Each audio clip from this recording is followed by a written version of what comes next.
Nekega dne so sedeli med Jezusovimi poslušalci farizeji in učitelji postave. Prišli so iz vseh galilejskih in judovskih vasi ter iz Jeruzalema. Gospod mu je dajal moč, da je ozdravljal. Tedaj so možje prinesli na nosilih hromega človeka. Hoteli so ga spraviti v hišo in postaviti pred Jezusa. Ker pa ga zaradi drenja niso mogli prinesti noter, so se z njim povzpeli na streho, razkrili opeko in ga spustili z nosili vred v sredo prostora, ravno pred Jezusa.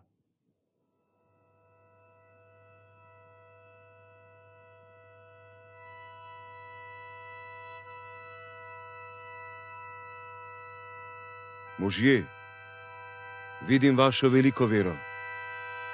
Hromi, tvoji grehi so ti odpuščeni. Kakšen človek je to? Bogokletno govori. Kdo lahko odpušča grehe razen Boga? Poznam vaše misli. Vem, kaj mislite v svojih srcih. Kaj je lažje reči? Tvoji grehi so ti odpuščeni ali reči: vstani in hodi. Vendar boste spoznali, da ima Sin človekov vso oblast na zemlji odpuščati grehe. Hromi, rečem ti, vstani, vzemi nosila in pojdi domov.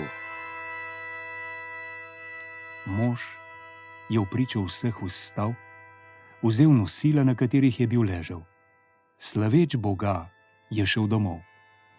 Tedaj so vsi ostrmeli in slavili Boga. Danes smo videli neverjetne reči.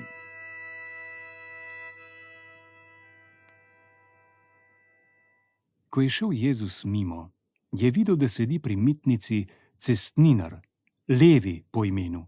Levi, pridruži se mi.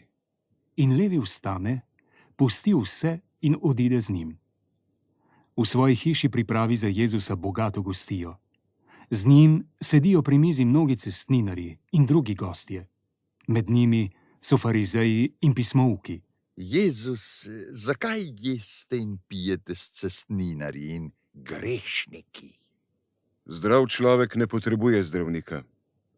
Nisem prišel opominjati k pokori pravičnih, ampak grešnike.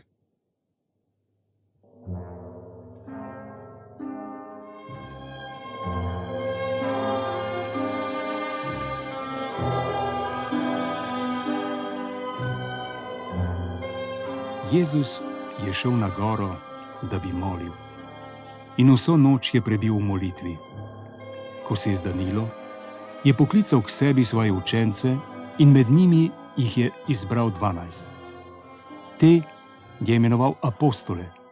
Bili so Simon, ki mu je dal ime Peter, in njegov brat Andrej, potem Jakob in Janez, Filip in Bartolomej, Matej in Tomaž, Jakob, Alfejev sin, in Simon, ki so mu dejali Gorečnik, Juda, Jakobov sin, in Juda Iškariot, ki je postal izdajalec.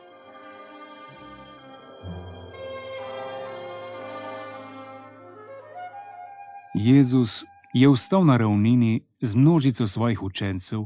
Veliko ljudi iz vse Judeje, Jeruzalema, Tira in Sidona je prihitelo. Vsi so hoteli, da bi ga poslušali in bi jih ozdravil. Jezus se je ozrl po učencih. Ljubite svoje sovražnike. Dobro delajte tistim, ki vas sovražijo. Blagoslavljajte tiste, ki vas preklinjajo. Molite za tiste, ki z vami grdo ravnajo. Kar pričakujete od drugih, to delajte tudi vi njim. Ako ljubite samo tiste, ki ljubijo vas, kakšno zahvalo za to lahko pričakujete? To delajo tudi grešniki. In če vi posojate samo tistim, pri katerih upate na vračilo, kakšno zahvalo lahko pričakujete? Tudi grešniki posojajo grešnikom, ker upajo, da jim bodo vse povrnili. Vi pa morate ljubiti svoje sovražnike in dobro delati in jim posojati, čeprav za to ne morete nič pričakovati. Takrat boste dobili bogato plačilo in boste postali sinovi Najvišjega. Bodite usmiljeni, kakor je usmiljen vaš nebeški Oče. Še to vam povem. Ne sodite, tako da tudi vas ne bodo sodili. Ne obsojajte, da tudi vas ne bodo obsojali. Odpuščajte drug drugim krivdo, potem bodo tudi vam odpuščali. Dajajte, potem bodo tudi vam dajali. Z dobro, polno, zvrhano in nakopičeno mero vam bodo vračali. S kakršno mero merimo, s tako nam bodo tudi odmerjali. Zakaj vidiš v bratovem očesu trsko, medtem ko ne vidiš hloda v lastnem očesu?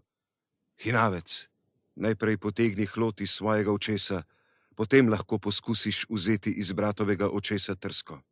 Potem, ko je Jezus vse to ljudem povedal, je odšel v Kafarnaum.